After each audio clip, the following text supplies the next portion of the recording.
வணக்கம். காக்கும் நட்பை காக்க என்னதான் சொல்கிறது நம்ம திருக்குறள் தெரிஞ்சுக்கலாமா? Friendship management.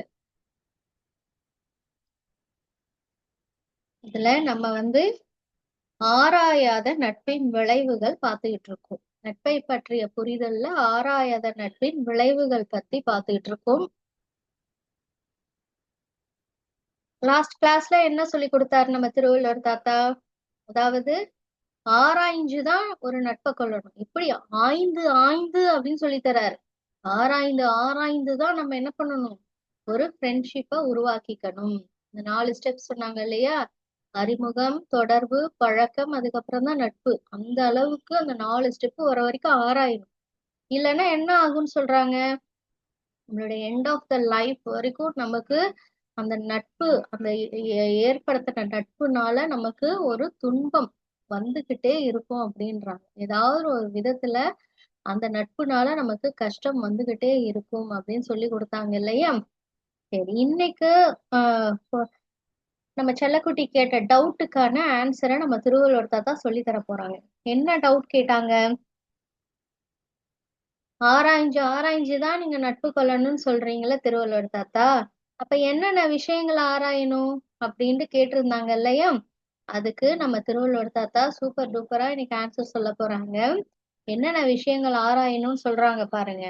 முதல்ல அவங்களுடைய குணம், அதாவது அவங்களோட குவாலிட்டி, கேரக்டர் அப்படின்னு சொல்லுவாங்க இல்லையா? அதாவது அவங்க அவங்க கிட்ட நல்ல குணம் இருக்கா, இங்க பாருங்க, நல்ல குணம் இருக்கா இல்ல கெட்ட குணம் இருக்கா அப்படின்றத நம்ம தெரிஞ்சுக்கணும். சில சில பேர் பாத்தீங்கன்னா வெளியில நல்லவங்களா ஆக்ஷன் விடுவாங்க.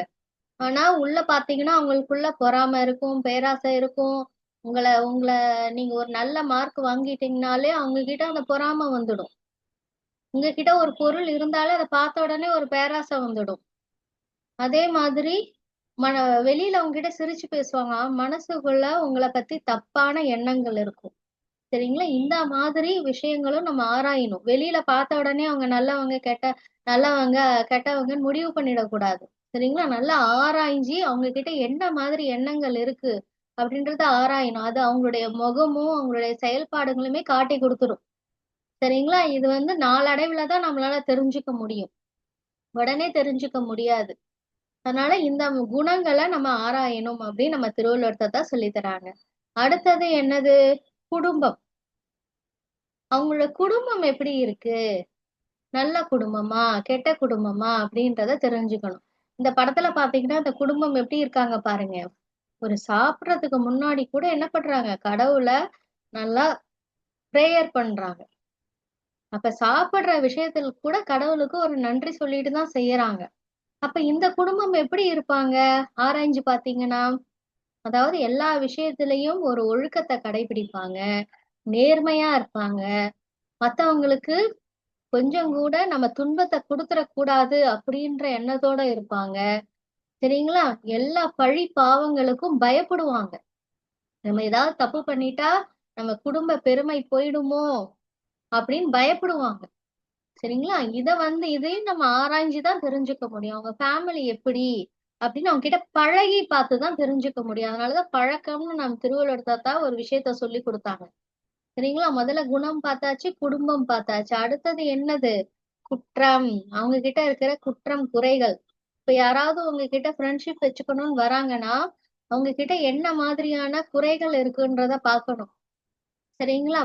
சில பேர் பாத்தீங்கன்னா ஒரு சின்ன தப்பு பண்ணா கூட என்ன பண்ணுவாங்க, அதுக்கு ரொம்ப மனம் வருந்தி அதை ஒரு ஷையா ஃபீல் பண்ணுவாங்க. ஃபீல் பண்ணி அதுக்கு வருத்தம் தெரிவிப்பாங்க, சாரி கேட்பாங்க. சரிங்களா?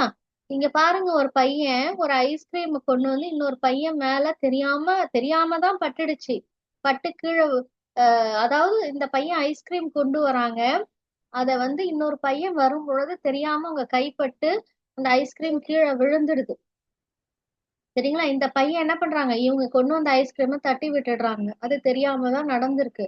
இருந்தாலும் இவங்க என்ன பண்றாங்க, ரொம்ப ஷையா ஃபீல் பண்ணி ஐயோ நம்ம அவங்க கொண்டு வந்த ஐஸ்கிரீமை கீழே தள்ளிட்டோமே, என்ன ஒரு தப்பு பண்ணிட்டோம் அப்படின்னு சொல்லிட்டு என்ன பண்றாங்க, இமீடியட்டா என்ன பண்றாங்க, அவங்க கிட்ட சாரி கேக்குறாங்க, என்ன மன்னிச்சிடுங்க, நான் தெரியாம தள்ளி விட்டுட்டேன் அப்படின்னு சொல்லி சாரி கேக்குறாங்க பாருங்க. சரிங்களா? இதுவே ஒரு ஒரு நல்ல பேட் ஹாபிட் இருந்துச்சுன்னு வச்சுக்கோங்க. இவங்க என்ன பண்ணுவாங்க? நீ ஏன் வந்து குறுக்கால வந்த அப்படின்னு இவங்க கிட்ட போய் சண்டை போடுவாங்க. நீ குறுக்கால வந்தது தானே ஐஸ்கிரீம் விழுந்தது, நான்லாம் தட்டி விடல அப்படின்னு சொல்லி என்ன பண்ணுவாங்க? சண்டை போடுவாங்க. இந்த மாதிரி விஷயங்கள்லாம் அவங்க கிட்ட இருக்கும். ஒரு சின்ன தப்புக்கு கூட வருத்தப்பட மாட்டாங்க. இந்த மாதிரி குறைகள்லாம் இவங்க கிட்ட இருக்கும். இந்த மாதிரி இருந்தாங்கன்னா அவங்க கூட நம்ம ஃப்ரெண்ட்ஷிப் வச்சுக்க கூடாது. சரிங்களா? அதுவே யார் வருத்தம் தெரிவிக்கிறாங்களோ அவங்க வந்து ஒரு நல்ல கேரக்டரா இருப்பாங்க. நீங்க அனலைஸ் பண்ணி பாத்தீங்கன்னா அந்த மாதிரி இருக்கிறவங்க கிட்டதான் நம்ம நட்பு வச்சுக்கணும். அதனால நம்ம திருவள்ளுவர் தாத்தா என்ன சொல்றாங்க? அவங்க கிட்ட இருக்கிற குற்றம் குறைகள்லாம் நீங்க நல்லா ஆராய்ஞ்சு பாருங்க அப்படின்னு சொல்றாங்க. அடுத்தது ஃப்ரெண்ட்ஸ். அவங்க கூட ஏற்கனவே சில பேர் ஃப்ரெண்டா இருப்பாங்க இல்லையா? அவங்க எப்படி இருக்காங்கன்றத நம்ம பார்க்கணும். அந்த ஃப்ரெண்டு கூட இவங்க எப்படி பழகுறாங்கன்னு பார்க்கணும். சரிங்களா? இப்ப நீங்க ஒருத்தவங்க கூட ஃப்ரெண்ட்ஷிப் வச்சுக்க போறீங்கன்னா, அதுக்கு முன்னாடி அவங்க கூட சில ஃப்ரெண்ட்ஸ் இருப்பாங்க. அந்த ஃப்ரெண்ட்ஸ் கிட்ட இவங்க என்ன மாதிரி பேசுறாங்க, என்ன மாதிரி நடந்துக்கிறாங்க அப்படின்றத நம்ம பார்க்கணும். இப்ப இங்க பாத்தீங்கன்னா 2 டிஃபரெண்ட் இது குடுத்துருக்காங்க பாருங்க. இங்க பாத்தீங்கன்னா இவங்க 2 இந்த இந்த பையன் என்ன பண்றான்? அந்த பொண்ணுக்கு சாக்லேட் கொடுத்து ஃப்ரெண்ட்ஷிப்பா என்ன பண்றாங்க? அவங்க கிட்ட ஒரு ஒரு நல்ல முறையில அவங்க கிட்ட ஃப்ரெண்ட்ஷிப் மெயின்டைன் பண்றாங்க. அதே மாதிரி என்ன பண்றாங்க?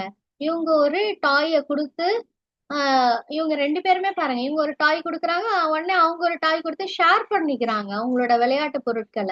இவங்க ஒரே விளையாட்டு பொருள் இருந்தாலும் என்ன பண்றாங்க? 2 பேரும் சேர்ந்து விளையாடுறாங்க. சரிங்க. இதுதான் ஒரு நல்ல ஃப்ரெண்ட்ஷிப். இங்க பாத்தீங்கன்னா வச்சுக்கோங்களேன், இவன் சாக்லேட் வச்சிருக்கான்றத அவன் சொல்லி சொல்லி காட்டுறான், பழிச்சு காட்டுறான். உடனே இந்த பொண்ணு என்ன பண்ணுது? போடா நீ வச்சுக்க, எனக்கு ஒண்ணும் தேவையில்ல அப்படின்னு சொல்லி இதுவும் பழிச்சு காட்டுது. அப்ப ஒரே ஒரு டாய் வச்சுக்கிட்டு 2 பேரும் அந்த டாய்க்கு சண்டை போட்டுக்கிறாங்க. இவன் என்ன பண்றான்? டாய் விளையாண்டுட்டு இருக்கும் போதே நான் வந்து இந்த விளையாட்டுல தோக்க போறான்னு உடனே அந்த விளையாட்டை கலைச்சு விட்டு ஓடிடுறாங்க. இந்த ஃப்ரெண்ட்ஷிப் வந்து நல்ல ஃப்ரெண்ட்ஷிப் கிடையாது. சரிங்களா? அதனால ஒருத்தவங்களோட செயல்பாடுகள்ல இருந்து நம்ம என்ன பண்ணலாம்? அவங்க எந்த மாதிரி மத்த ஃப்ரெண்ட்ஸ் கிட்ட எல்லாம் நடந்துக்கிறாங்கன்றத நம்ம ஆராய்ஞ்சு பார்த்து என்ன பண்ணணும்? அந்த ஃப்ரெண்ட்ஷிப் நம்ம வச்சுக்கணும். சரிங்களா? என்னென்ன விஷயம் சொல்லி கொடுக்கிறாரு நம்ம திருவள்ளுவர் தாத்தா? அவங்களோட கேரக்டர், அவங்க நல்ல குணம் உள்ளவங்களா, கெட்ட குணம் உள்ளவங்களா? அதே மாதிரி அவங்களுடைய குடிமை, அதாவது அவங்களுடைய ஃபேமிலி, குடும்பம். அவங்க எப்படி இருக்காங்க? ஒழுக்கமானவங்களா இருக்காங்களா? நேர்மையானவங்களா இருக்காங்களா? படிப்பாவத்துக்கு பயப்படுறவங்களா இருக்காங்களா? அடுத்தது அவங்களுடைய குறைகள். ஒரு பையன் இப்ப கூட ஃப்ரெண்ட்ஷிப், ஒரு பையன் கூடயோ பொண்ணு கூடயோ ஃப்ரெண்ட்ஷிப் வச்சுக்கணும். அவங்களுடைய குறைகள். சரிங்களா? அவங்க என்ன மாதிரி இருக்காங்க? தப்பு பண்ணா வருத்தப்படுறாங்களா? இல்ல நம்மகிட்டயே சண்டைக்கு வராங்களா? அந்த மாதிரி விஷயங்கள். அடுத்தது ஃப்ரெண்ட்ஸ், அதாவது குன்றா இனனம். அவங்கள சுத்தி இருக்கிறவங்க ஃப்ரெண்ட்ஸ், ரிலேட்டிவ்ஸ் அவங்க கூட எல்லாம் இவங்க எப்படி நடந்துக்கிறாங்க? அவங்களுடைய செயல்பாடுகள் என்ன? இதெல்லாம் என்ன பண்ணணும்? நம்ம ஆராயணும். இப்படி ஆராய்ஞ்சுதான் நம்ம என்ன பண்ணணும்?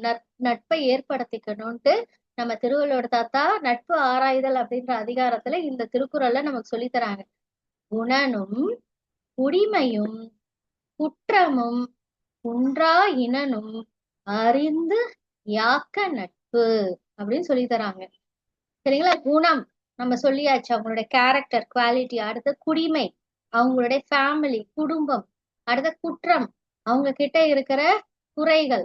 அடுத்து குன்றா இனனும், அதாவது அவங்கள சுத்தி இருக்கக்கூடிய நட்பு வட்டம், ரிலேட்டிவ்ஸ், இப்படி எது வேணா சொல்லலாம். சரிங்களா? அவங்க கிட்ட அந்த அந்த குறைகள்லாம் இவங்க பழகுறவங்க கூடயும் இவங்க கிட்டயும் அது இருக்கக்கூடாது. அவங்க கிட்ட பழகுற ஃப்ரெண்ட்ஸ் கிட்டயும் அது இருக்கக்கூடாது. சரிங்களா? இவங்க ஒரு குரூப் ஃப்ரெண்ட்ஸ் சர்க்கிள் வச்சிருக்காங்க இல்லையா? அவங்க கிட்டயும் இந்த மாதிரி விஷயங்கள் இருக்கக்கூடாது. அதான் குற்றம் குறைகள் இருக்கக்கூடாது. குறை இல்லாத அந்த நட்பா இருக்கணும் அவங்கள சுத்தி இருக்கிறவங்க. சரிங்களா? அதையும் ஆராயணும். இதெல்லாம் ஆராய்ஞ்சு அறிஞ்சு தெரிஞ்சுக்கிட்டு தான் என்ன பண்ணணும்? யாக்க நட்பு. அந்த மாதிரி தான் என்ன பண்ணணும்? அந்த ஃப்ரெண்ட்ஷிப்பை நம்ம உருவாக்கிக்கணும்.